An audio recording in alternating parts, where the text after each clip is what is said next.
early. Okay, we're about to start with Duke.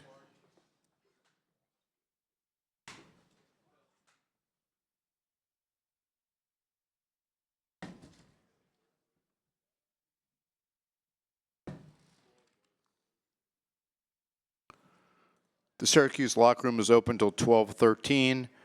The Duke locker room is open till 12:20.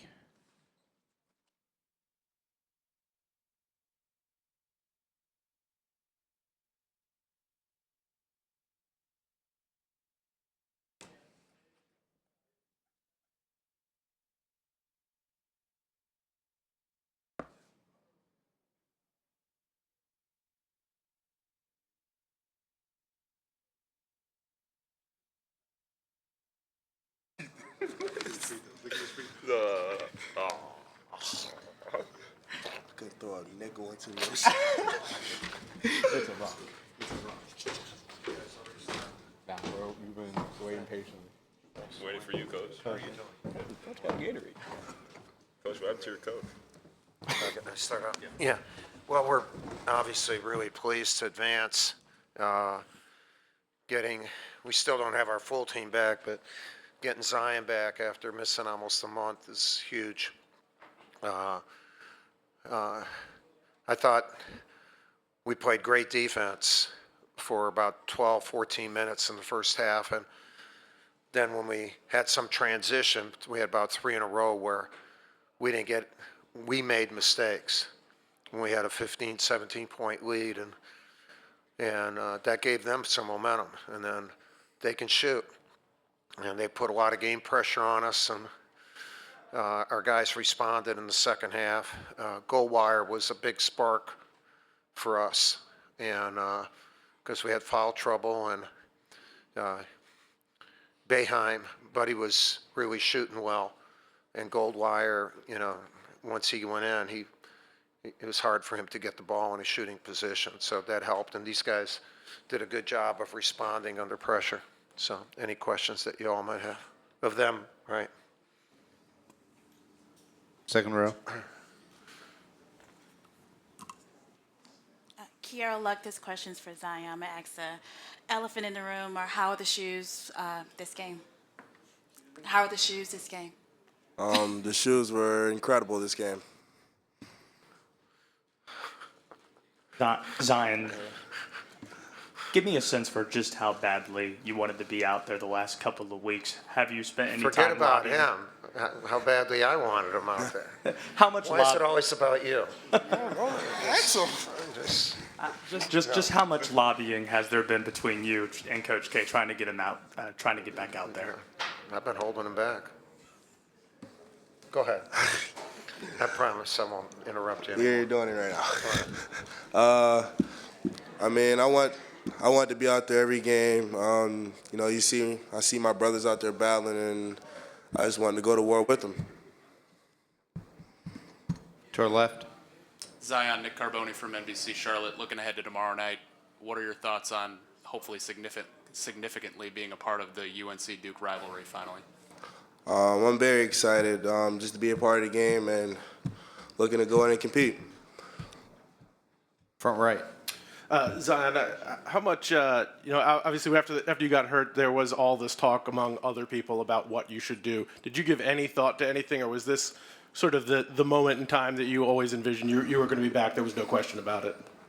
There was no question about it. I knew I was going to be back.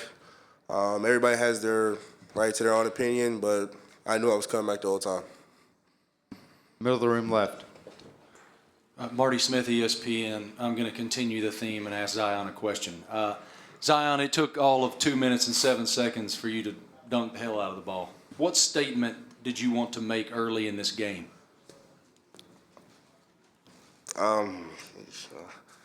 Just wanted to play defense, get out in passing lanes, and just apply pressure. Back right. Aaron Beard with the AP. This is for Zion about the shoes. I understand they were modified a little bit for you. What was the modification for you to wear tonight? I couldn't really specifically tell you if I wanted to. I just know they're a little stronger than a regular Kyrie 4s. So I like to thank Nike for making these. But yeah, they felt very comfortable. Also, he alternates the shoes quicker, so you're not wearing them too many games because the wear and tear, I think, contributed to that blowout. Questions for RJ and Trey also. To our left. This question is for Coach. You're going to face Carolina for the third time this season. What can you take from the past 2 games that you played them, other than having Zion back? What are the areas that you need to clean up against this team tomorrow night? Yeah, well, let's get our head around it. We'll get our head around it tonight.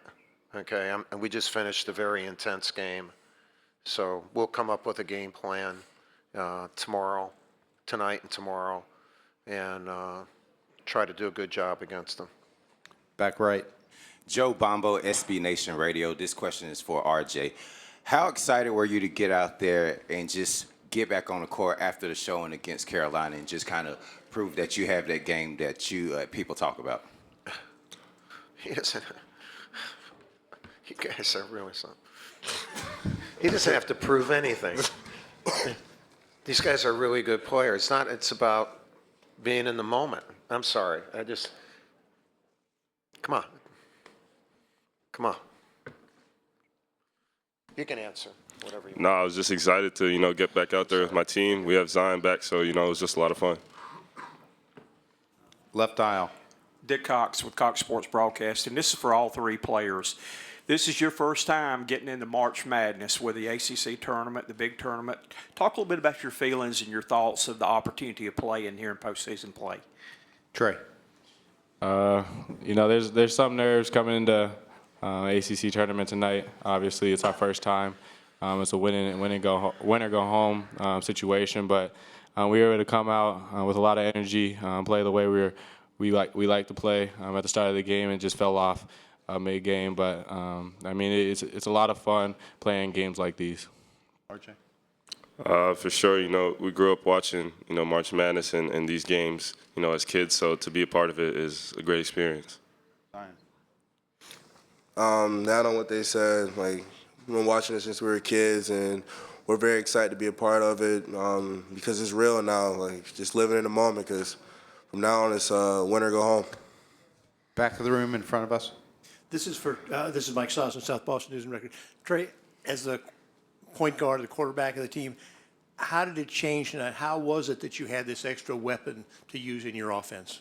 Right, it was back to almost back to normal with Marquise still being out, but we were able to get Zion back, and he's able to affect the game so many different ways. Not only when he has the ball, but when he's away from the ball or on defense, he's able to affect the game as well. So it's great having him back, and we're able to feed off him a lot. Back left. For Trey, Blair Berry from Sporting News. You had a quiet first half. Syracuse defense kind of shut you down, but you stepped up in the second half. So what changed with you came out with 15 points, so what changed? Right. My teammates kept believing in me. Coaches kept believing in me as well, kept telling me to take my shot when it comes and keep being aggressive. I knew that I was going to have to step up in the second half for us to get back to playing how we want to play. So I just want to thank my teammates and coaches for still believing in me, and I was able to step up for us. Middle of the room in front of me. Hey guys, any of the players here, you guys have played against the 2-3 zone of Syracuse a couple of times now, gotten the feel of it after the first time at Cameron. What has changed after that first game and that loss? Trey? With their zone, not a lot has changed. They've ran it for many years now. We've played against it 3 times, and we were able to do almost the same thing against it every single time. To our right. Mike, Jonathan Jones with Sports Illustrated. I know because Zion can't necessarily speak specifically to the shoe, and obviously because of your and the university's close ties with Nike, what can you tell us specifically about the conversations that the team and that the program has had with Nike over the past month? Yeah, well, we have a very close relationship with them. We think it's the best shoe, or else we wouldn't be with them. And right after the event, they sent their top people out here to figure out what went wrong the next day. And then those people went to China to actually, look at the making of a shoe that would be very supportive. And then they came back within a week with different alternatives. to make sure that it was done right. So their immediate great response was appreciated, and it something that we have grown to expect from our relationship with them. Question for Zion. When did you start feeling like you were ready to play again? And could this return have gone any better? You were 13-13 from the field and pretty much a perfect night. I wouldn't say perfect night. Like, couldn't really throw a tennis ball into the ocean with my free throws, so I don't really consider that perfect. But I knew I was ready to come back, and a few days ago, I got some reps in with the team. But I would like to say this, there was never any pressure for me to rush back when I wasn't ready. So I think coach, assistant coaches and my teammates for that, they always told me, come back when I'm ready, and I felt ready a few days ago, and I mean, it was good to get back. Second row left. This question is for Tre. Your family and your brother is no stranger to the ACC tournament. What are some advice that he gave to you concerning the tournament and how to win it all? Right. I mean, he just told me to keep playing my game. I know when they came to the ACC tournament, I don't think they didn't go very far, but obviously with the NCAA tournament, they were able to win it also. I mean, he just told me to be myself in these moments and then keep playing my game, try to lead these guys. Third row. Coach David Glenn from the David Glenn Show on ACCSports.com. Coach Boeheim was in here earlier and said he's never seen anybody quite like Zion, and somebody mentioned 13 for 13. That is the greatest shooting performance in the 66-year history of this event. Are you running out of comparisons and superlatives because Boeheim called him a bigger, stronger Charles Barkley? Well, I wouldn't. First of all, I know Charles, and he's one of the greatest players ever, but all these kids, they need to be themselves, and they're forming their own identity, and I know the game and sport is played that way, like who is he like, and for all three of these guys, they're becoming. So I don't want them to be like anybody. I want them to be them and, become who they're supposed to be. They're teenagers. And they got a lot of, they got a lot ahead of them. The beautiful thing about them is they're the easiest group that I've had to coach. And they love one another. They listen. And that's why I don't like to say they're like somebody. Nothing against Jim, in that regard. Two more questions. Coach Matt Bird, WXDU. I know you always live in the moment, but I couldn't help but think of Ryan Kelly's return game watching Zion out there. I don't know if that, crossed your mind at all, but the difference in athletic ability maybe caused me not to think of that. But nothing against Ryan, but his were threes, and but I get it. It was neat to have him back for that Miami game, and but it's so even a little bit better having him back for postseason. Last question. Coach, to David's point, Zion had an historic evening tonight. So quite simply, how would you describe what you saw from him this evening? Well, he was himself, so let him be himself, not like anyone else. And just like all these kids. And then take advantage of the moment you get a chance to see them as they're developing into the players that they're going to be. For me, I love the fact of being part of that process for a short period of time. And that's why I never try to make them like somebody else. They didn't come to Duke to be a 4 or 3 or like Jason Tatum or Brandon Ingram. They came to see who they were going to become. And let's see what happens. Okay, thank you. All right, thank you. Thank you. Take the rest of that off. Thank you.